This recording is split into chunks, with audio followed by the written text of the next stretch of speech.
true. And that's what the Bible is about. It's being true to yourself. All the answers on the board. It's an open book test. And you have to just think your way through it. And, you know, the Bible talks about we become what we think about. In there it says, as a man thinketh in his heart, so is he. Now, this is the strangest secret in the world. Now, why do I say it's strange, and why do they call it a secret? Actually, it's not a secret at all. It's been in the Bible for many, many years. As a man thinketh in his heart, so is he. But very few people have learned this, and very few people know this. They don't understand that thoughts are things, and thoughts are very powerful. That is so true.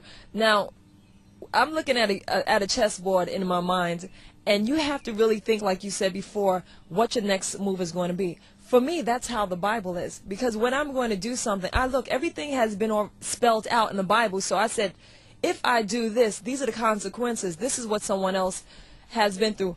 Tell me about your spiritual upbringing. I mean, I'm sure that had to play a part in your having the self-esteem that you do now.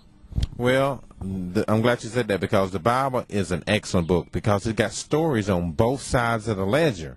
It's got what we call examples, and it's got warning. This is what Job did. These are some things Job went through, but look how he overcome that. Look how he kept the faith.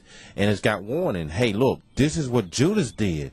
You know, a lot of people said Judas got the money, 30 pieces of silver, which was a large fortune back in those days. And they said it was a success story. I said, no, that was not a success story. He got the money, but he was unhappy with himself. So don't become a traitor. Be true to yourself and be honest, because even though he got the money, he was unhappy. So he tried to give the money back. And they said, no, Judas, we don't want it. So he took the money and threw it away. And guess what? He still was unhappy. So he went out and hung himself. So the Bible is an excellent tool, because it has examples on both sides of the ledger. It shows you things that you can do and things that you can't. For an example, King Solomon said, God, I'm young. I'm trying to lead these people. Guide me. I don't know what to do. Well, God said, well, what do you want? You talk to me. He said, God, give me wisdom. Help me guide these people. And God was impressed. God said, wow, let's see what I can do. I'm in a good mood today. I think I'll just give you this too. So it's always good to read the Bible. Oh, definitely. I mean, that's my life source right there, the Word of God. And that's what brings my motivation, because I know with Christ I can do all things. So when I have the Bible, the game of chess, there you go. I'm thinking every move. I don't want to do anything, because there's always consequences. And I don't want to be caught in the situation where the enemy has me at a point of checkmate. Well, the universe can only give you what you put out. People don't understand. I've done a lot of workshops, and I do stuff for free for people. And people say, man, why would you do that? Da, da, da, da. They don't understand that life is success is a paradox. They think if you give, you lose. But the beauty of it, if you give, you get back more than you give. People don't understand that. And it works. The universe, a lot of people are standing in front of the stove saying, come on, stove, give me some heat, and then I'll add the wood. But it doesn't work that way. You have to put the wood in first. And when you put the wood in first, the miracle of God will kick in. Well, Orrin, the miracle has definitely kicked in your life, and because it's kicked in your life, it's kicking in many of our lives. Now, I've seen you, I've looked on your website, and I've seen you with Patti LaBelle, Jane Fonda, you name it. He's been with it. Well, I thank God for Jane Fonda. Jane has helped me financially, but she's also given her time. And to me, time is more valuable than money. But Jane Fonda was interested in a chess program, so she called the United States Chess Federation. And the United States Chess Federation recommended that she contacted me, so we got together, and the rest is history.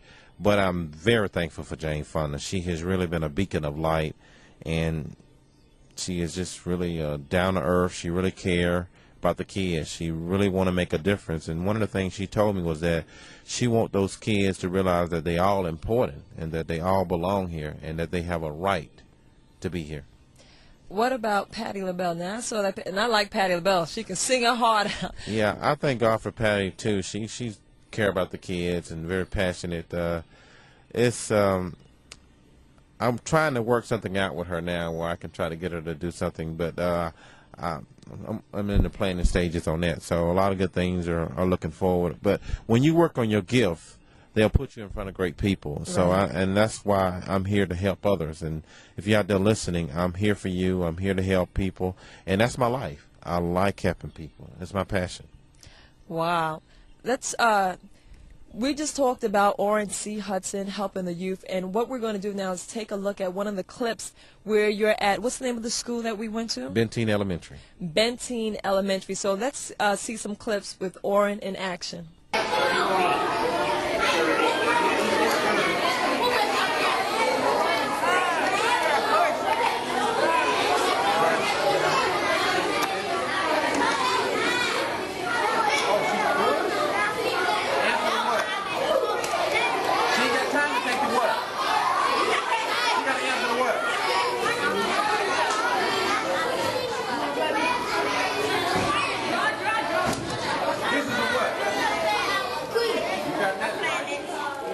Okay, Orrin, we see the kids and they've learned now. What about someone like me who I've tried to play a little chess and I think I'm getting better at that? I mean, can you teach someone like me? Right, yeah, I can teach you, because write this down. Success leaves clues. If you do what successful people do, you get the same results. If I give you the combination to the lock and you use them in exact order, you'll get the locker open. A lot of times I teach people they got the number, but they put it in the wrong order. You have to do the exact order. For an example, I'm playing the student the other day, and he said checkmate, but he did it in the reverse order. He left one of he did it in the wrong order, so he have to do it in the exact order.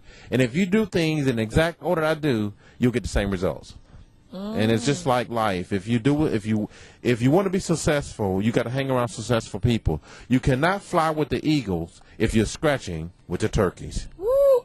You hear that? You cannot fly with the eagles if you're scratching with the turkeys, so leave those turkeys alone. Listen to this great man of God here, Orrin C. Hudson. He's definitely a leader. Come on, hit us with some more of that knowledge. Well, the Bible says it this way: if you walk with a wise man, you'll be wise, but the companion of fools shall be destroyed. So you got to make sure you're spending heavyweight time with heavyweight people and lightweight time with lightweight people. All right, now, I like that. So I think I'm going to hang out with you because I really want to be someone. I thank God for my life. If you help others, then you can have anything in life you want. That's right. The key to success is being around great people, as Orrin has told us. And it's also, what would you say, give me some components. Give me the three main components of being successful. You said being around great people, leaving the turkeys alone, and the second one is? I think number one is you got to have a dream. Martin Luther King said have a dream. You have to have the dream, okay, which is a goal. And number two, you got to have a plan. You got to understand that even though you have this goal, that you're going to have obstacles out there. And see, a lot of people say, well, a goalie is a person who stops you from reaching your goal. That's an obstacle. A lot of people think a goalie is my friend. No, a goalie is your enemy. And sometimes your biggest enemy are people real close to you. They'll block you. They'll tell you, you can't do this. You'll never amount to anything, yada, yada, yada. But all I'm saying to you is that you can overcome that, but understand you got to have obstacles. Now, you got to pay a price. Most people don't want that third thing, which is paying a price. You got to have the goal, got to have a plan, and you got to pay that price. Most people don't want to do that. They don't want to pay the price. But at the counter of success, there are never any bargains. You have to pay full price. Okay, well, we've experienced the man, the motivator, and we're so blessed by you and the world. Orrin C. Hudson, you can see him at www.besomeone1.org. Check him out today because he's moving fast. He's soaring to the skies, and he wants to take you with him. You want to be a blessing to other people, and that's so important. So I'm looking forward to seeing you up there with the president and everybody. And if we can get you close to the presidents, perhaps we can think of some of those moves that we're taking. And if we think in advance, we won't be in some of the situations that we keep finding ourselves in. So thank you, Orrin C. Hudson, for joining us here on MACKin With Christ. And once again, we've been blessed and we've been motivated by your life and just by having God in you to share that wisdom with us. Is there anything that you would like to leave our viewers with? Well, the main thing is that remember that you are an extremely valuable, significant, worthwhile individual, even though your present circumstances may have you feeling otherwise.